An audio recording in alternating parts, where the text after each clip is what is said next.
Welcome. Thank you for tuning in to NeptuneKnives. I apologize for still sounding a little off. My throat is still recovering from this recent illness. So this will be a 7-point review of the Schrade Firestarter Survival Pen. So what they've done here is they've taken an outdated method of survival, a ferro rod and striker, and built it into a tactical pen. And let me explain this, that you see a lot of manufacturers are getting into the tactical pen game, even custom makers. But the thing is, they're always trying to make it do something beyond its scope, meaning that it is just a pen and it's at some point it's gimmicky. The truth here is that in a modern environment, the need to start a fire with a fire striker is not necessary. You know, there's more advanced technology now.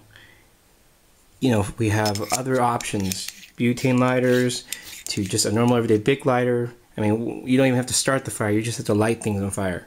In today's setting, you know, I don't think we should fool ourselves that something more useful would be a GPS.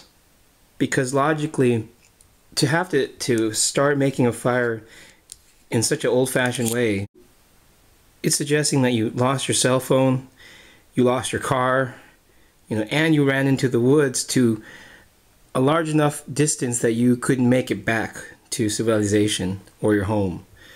So realistically, unless you're into bushcraft or something, you know, a GPS, a cell phone, or just some other method, advanced, more simplified, they exist now today of surviving. But the concept that unifies this is the fact that it's tough. A fire steel compared to a Bic lighter you could shatter. They've basically encased, like I said, a method of survival into a metal frame.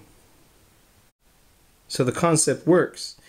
And what makes it better is that, again, they've not taken it beyond its scope and they've made it an affordable price, something that's realistic for people who would consider, you know, we carry pens and sometimes we misplace them or we drop them, or someone accidentally takes them when we let them borrow it.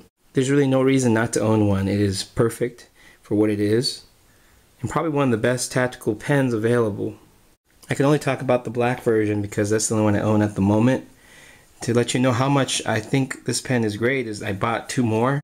This black one here has this sort of powdered look coat, and it's similar. There's an orange one that has this similar look to it, and the coating does chip.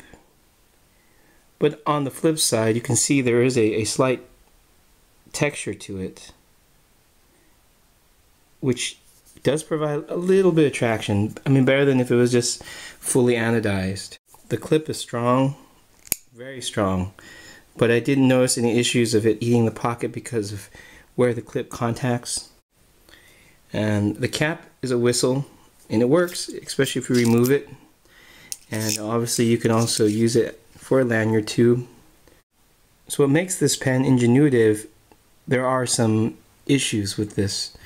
For example, there is an O-ring here for the actual rod portion, but then on the cap, and you can see it follows through.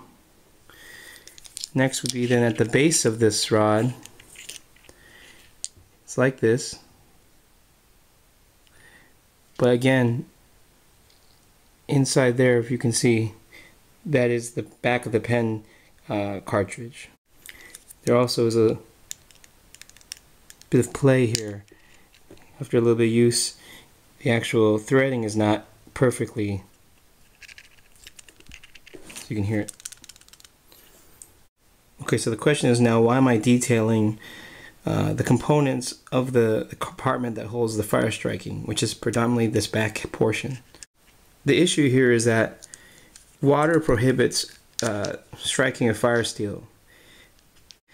Like getting into the fact again that there are so much more advanced methods of starting a fire.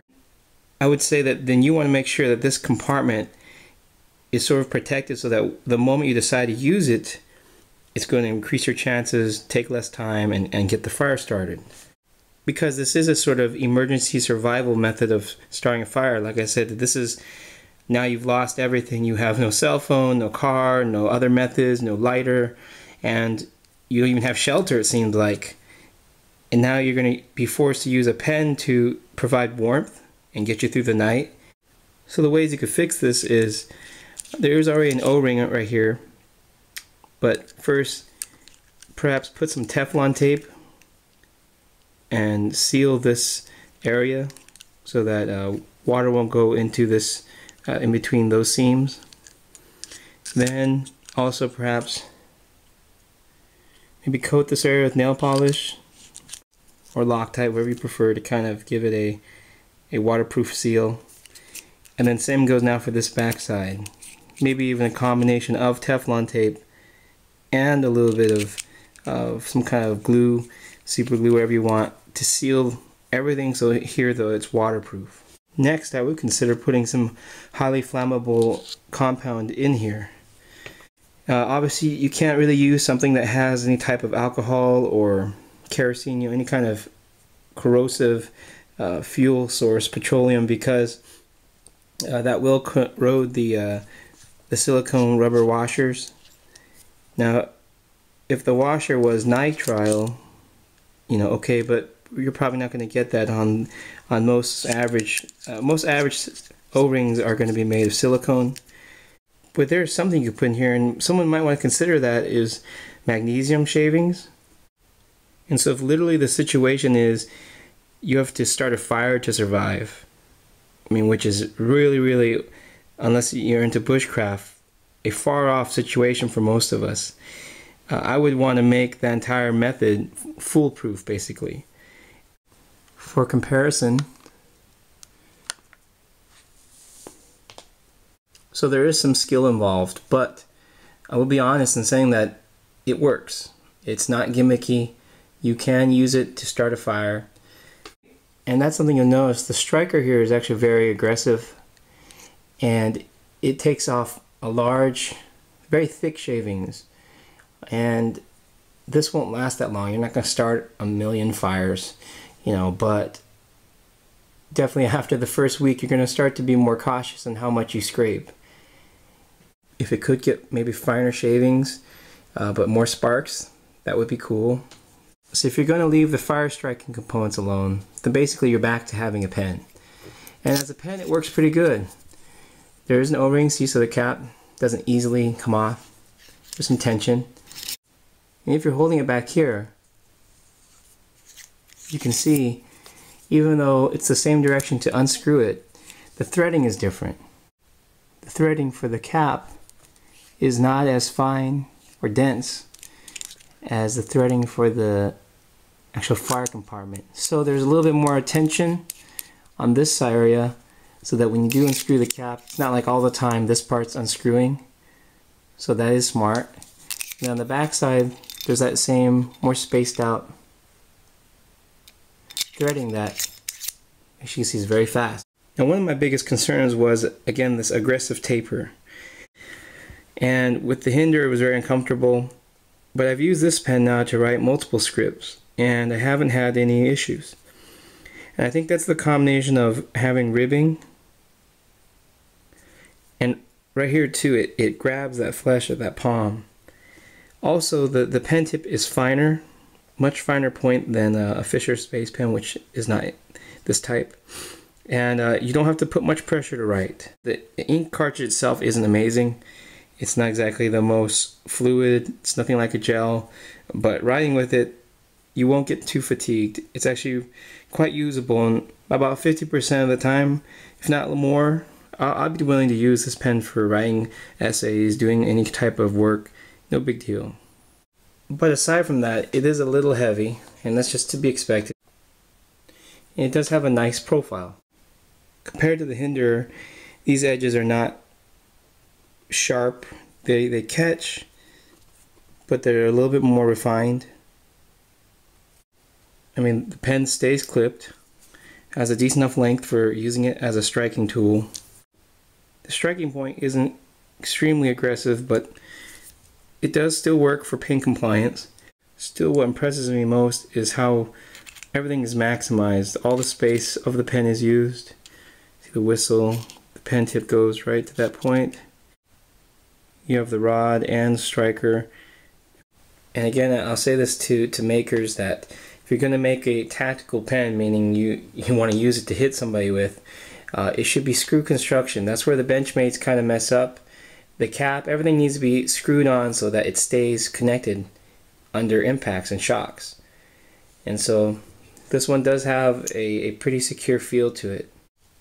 Deployment is nice. It stays clipped to the pocket. Haven't had any issues yet with it falling out. When you deploy it though, of course, I wish there was some sort of striking point, something a little bit more aggressive on this side, because that's typically how you would get it unless it was from your shirt pocket. So fighting with the Kubotan, and that word is manifested in what we see today in tactical pens, is kind of pointless. Fighting with a pen is just gonna suck. Now a real Kubotan is much more lethal, and I would say the fact that they're illegal is justified. But with any tactical pen, you're really relying on pain compliance, which is just kind of, you're trying to induce pain but not want them to get upset. It just doesn't seem like a good way to resolve the situation. I mean, you're basically being aggressive and hoping they stop. And one last aspect is you could consider ditching all the components of the Fire Striker and ferro rod and then fill it with something else. Final thoughts is that I think this pen has monopolized the tactical pen market. At least when it comes to survival, it's worth having one in the car, one in every emergency kit. And if you store the fire components properly and you're realistic about how you're going to use them if you have to,